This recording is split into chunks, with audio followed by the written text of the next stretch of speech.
O Stephen King realmente consegue pegar qualquer objeto e transformar numa história de terror.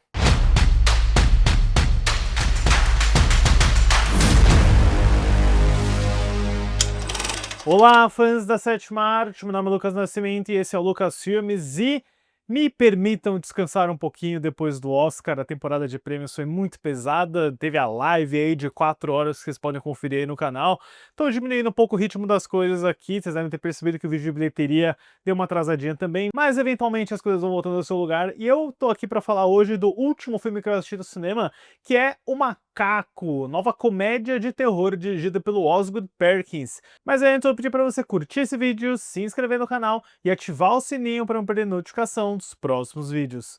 Bom, pessoal, todo mundo meio que aprendeu de vez o nome do Osgood Perkins no ano passado, depois que ele dirigiu o Longlegs, Vínculo Mortal, com a Michael Moore e o Nicolas Cage, e, né, para quem já conhecia, sabe que o filho do eterno Anthony Perkins, o Norman Bates da franquia Psicose, é um diretor muito interessado em terror, em atmosfera, numa fantasia dark, então é meio engraçado, né, quando eu falo que ele tá dirigindo uma comédia de terror, porque apesar do marketing sugerir que esse filme é de terror, ele é muito mais para arrancar um riso forçado e sádico até em alguns momentos, e ele parte de um processo de adaptação desse conto escrito pelo Stephen King, o homem que mais escreveu coisa nesse planeta, publicado na década de 80 e que quase foi transformado em cinema por um dos grandes especialistas em levar obras do King para as telas, que é o Frank Darabont, que adaptou Um Sonho de Liberdade, A Espera de um Milagre e O Nevoeiro em 2007. Ele faria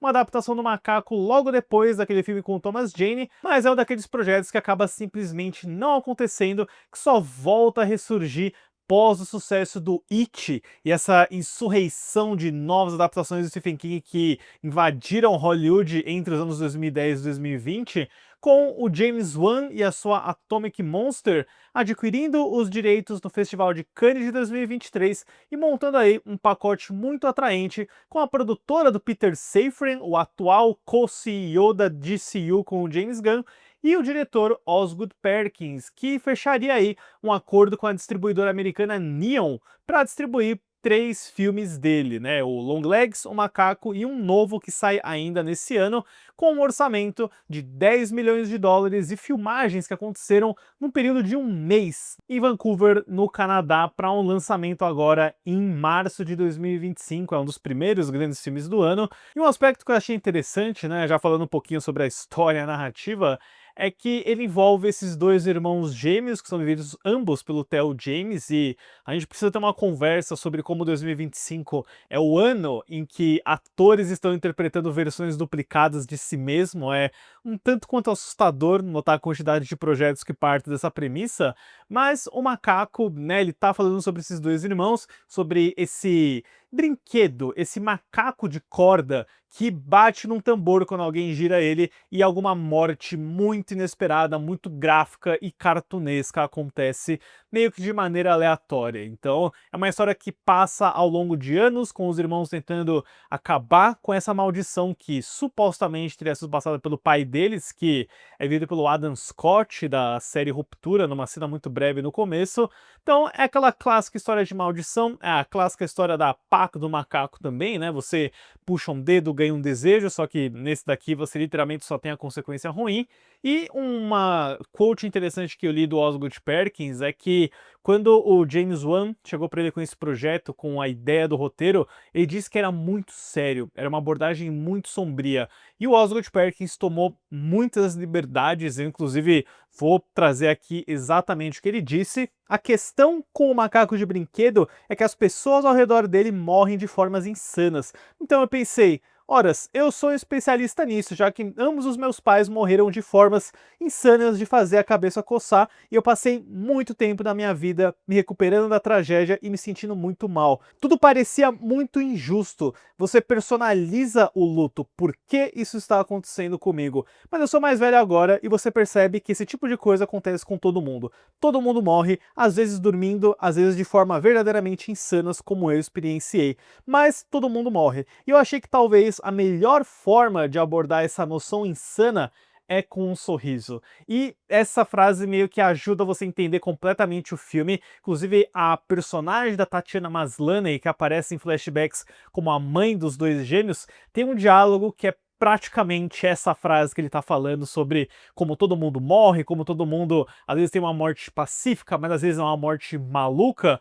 Eu não sei se o filme tem algo a dizer além disso, né, na superfície. Me parece uma forma dele justificar que o Macaco vai ser quase uma comédia Looney Tunes slapstick com elementos de premonição em Jogos Mortais, porque a forma como o Macaco arma os eventuais assassinatos que ele vai cometer lembra muito a franquia idealizada pelo James Wan, que a gente está cobrindo aqui no canal, né, a série Premonição, onde alguma coisa no ambiente vai acontecer, alguma árvore vai cair, alguma corrente elétrica vai passar por dentro de uma piscina e aí literalmente você vai ter uma explosão de sangue. Esse filme, ele é muito gore, muito sangrento, mas eu acho que nunca é num efeito de choque extremo. É uma coisa meio cômica, né? Tinha muitas risadas na minha sessão e eu sinto que o filme quer esse efeito. Ele quer esse efeito por conta das reações dos personagens, pelo perfil de várias figuras que vão aparecendo ali, né? Tem uma piada recorrente sobre um grupo de líderes de torcida que sempre aparece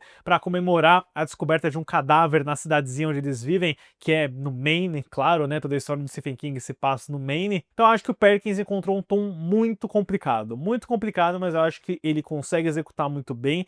Ele tem personagens cheios de problemas que não parecem figuras 100% tridimensionais, são rascunhos de ideias e personagens, mas ele meio que te joga numa espécie de desenho animado para maiores com um senso de humor muito macabro, né? Inclusive a montagem garante algumas risadas muito sádicas, né? Como no momento em que os dois irmãos, né, quando eles são crianças, eles estão entendendo como que aquela corda funciona, e aí eles não sabem se eles giram ou não, se alguém vai morrer, e aí no meio da frase interrompida você já vê o velório de um outro personagem, que inclusive é vivido pelo próprio Osgood Perkins. Então é um filme com um senso de humor muito forte, mas é aquele senso de humor bem politicamente incorreto, bem dark, né? E eu acho que muito disso se vem dessa frase do Osgood Perkins sobre olhar para a morte, para o absurdo, né, do fim, de uma maneira meio cômica, né? E isso certamente não vai ser para todo mundo, mas se você pegar o que o Macaco tá querendo fazer, essa jornada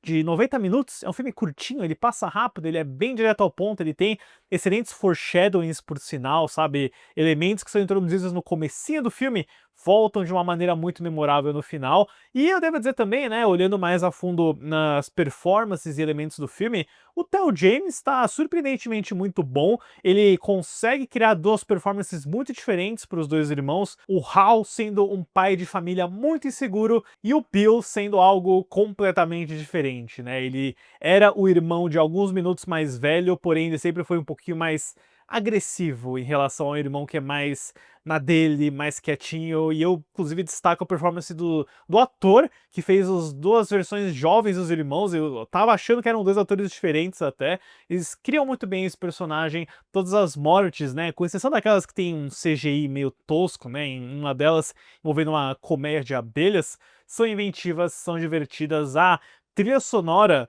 desse cara chamado Edo Van Bremen, que meio que faz uma sinfonia circense macabra, mas que também dá uns toques de humor quando é necessário, é muito inspirada. Gostei da trilha, eu acho que o Macaco não tem aquele apuro visual genial que o Osgood Perkins trouxe no Long Legs e até no Maria e João de 2020, ele me parece um pouquinho mais convencional, um pouquinho mais comum na estética, na fotografia, na escolha dos enquadramentos, mas faz sentido também pela própria proposta dele, né? Se ele quer fazer uma comédia dark, aquela geometria impecável do Long Legs não ia caber muito nesse filme aqui. E devo dizer que apesar da participação muito curta, a Tatiana Maslany tá carismática como sempre e justamente nesse monólogo sobre a morte que ela dá para os dois filhos, ela consegue trazer um charme e uma presença muito memorável, apesar da participação bem limitada. Eu gostei do Macaco, pessoal, eu acho que ele não é Nada demais assim, nada de muito inovador, mas ele consegue pelo menos